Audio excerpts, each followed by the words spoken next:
McBain a la base. Nos atacan los comunistas nazis.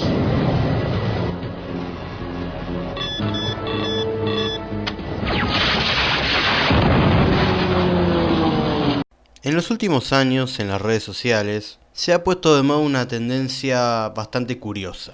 En ciertos círculos políticos ha comenzado a popularizarse la idea de que Adolfo Hitler, el dictador de la Alemania nazi, era un político socialista y que por lo tanto el nazismo era un movimiento de izquierda. Y esto no se restringe solamente a las redes sociales. De hecho, han habido figuras famosas y políticos, entre ellos el presidente de Brasil, Jair Bolsonaro, que han defendido esta tesis. Pero, ¿cuáles son sus argumentos para hacer esa afirmación?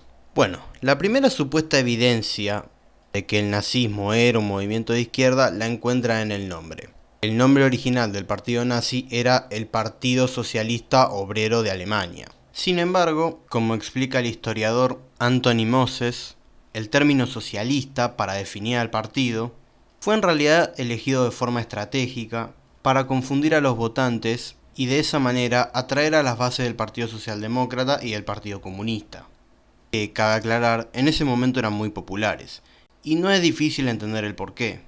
Recordemos que un par de años antes Alemania había sido fuertemente golpeada por la depresión de Wall Street de 1929, la mayor crisis económica en la historia del capitalismo. Y no nos olvidemos de la hiperinflación alemana de 1923, donde se llegó a necesitar 1.000.000 de marcos tan solo para comprar $1.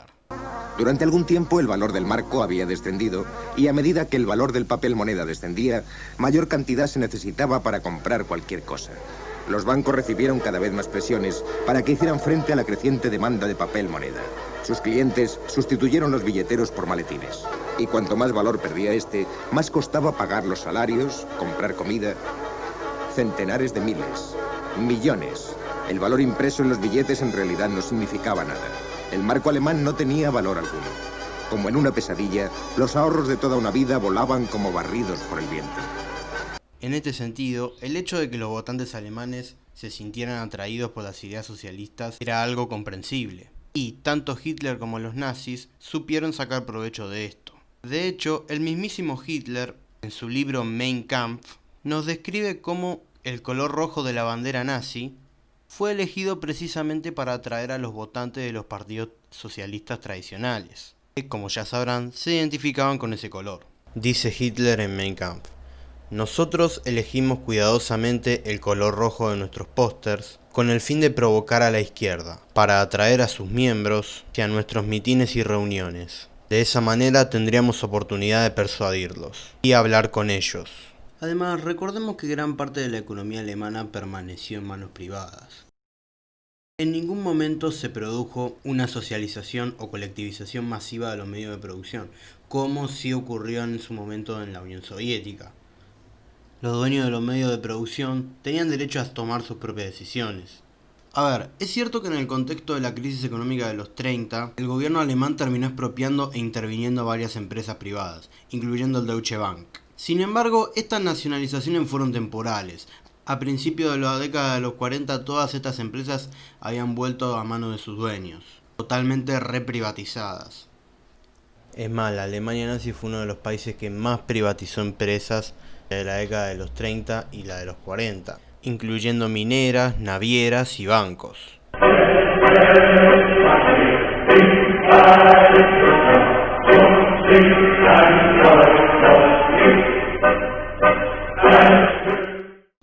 Por lo general, las propiedades que les eran expropiadas a familias judías o de otras etnias minoritarias eran por lo general revendidas al corto plazo a individuos pertenecientes a la raza aria.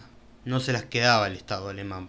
Una de las primeras cosas que hizo Hitler al llegar al poder fue censurar y prohibir a todos los sindicatos, enviando a todos sus dirigentes a campos de concentración a picar piedra.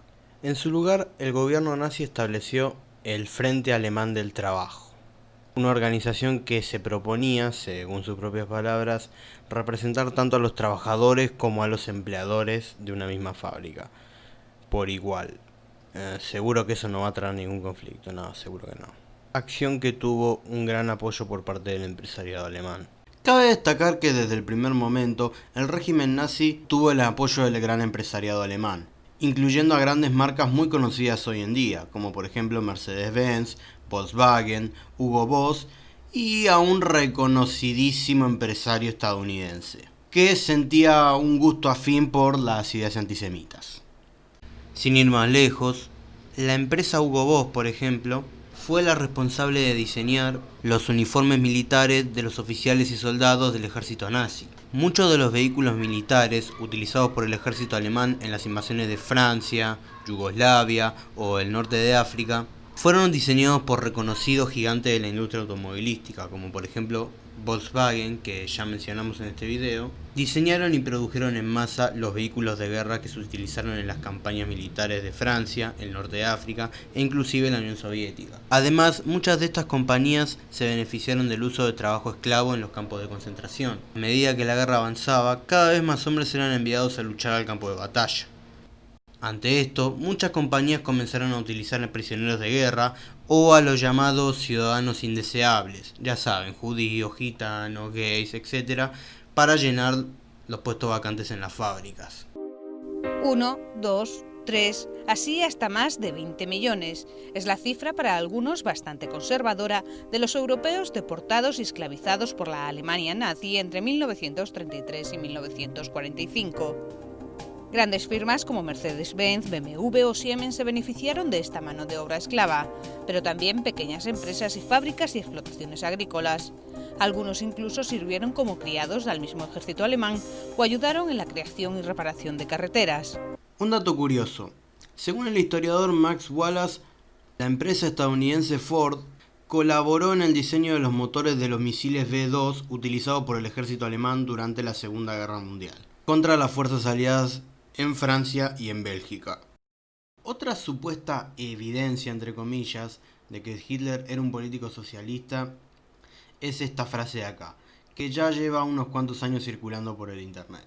El problema es que esta frase no la dijo Hitler. Esta cita que estamos viendo en pantalla perteneció al político alemán Gregor Strasser, quien fue un rival de Hitler en la política y que de hecho terminó siendo fusilado por órdenes de este último en 1934. En su libro llamado Pensamiento para la tarea del mañana, en el que describía su opinión sobre el futuro de Alemania.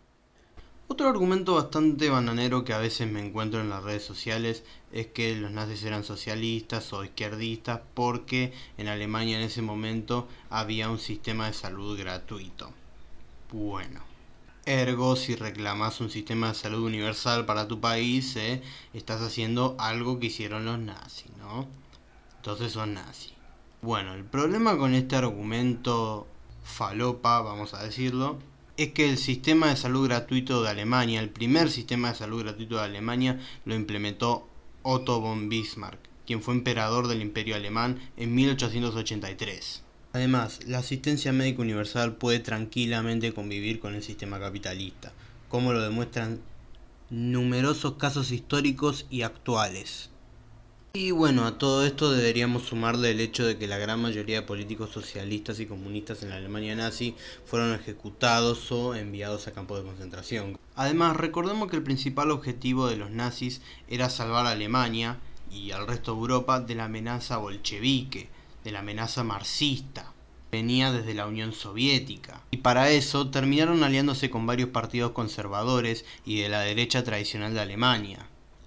Entonces, para ir resumiendo, no, los nazis no eran socialistas. Los intereses del gobierno nazi coincidían con las del sector empresario de Alemania.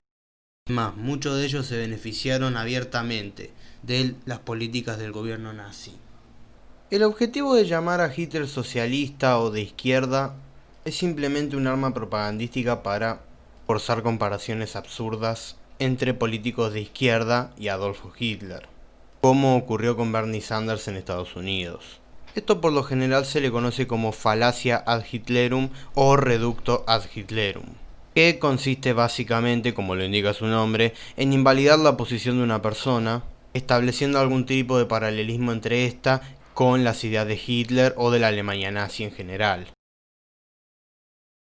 Bueno gente, hasta acá el video de hoy. Espero que les haya gustado. Si es así, denle like y compartan y nos vemos la próxima. Adiós.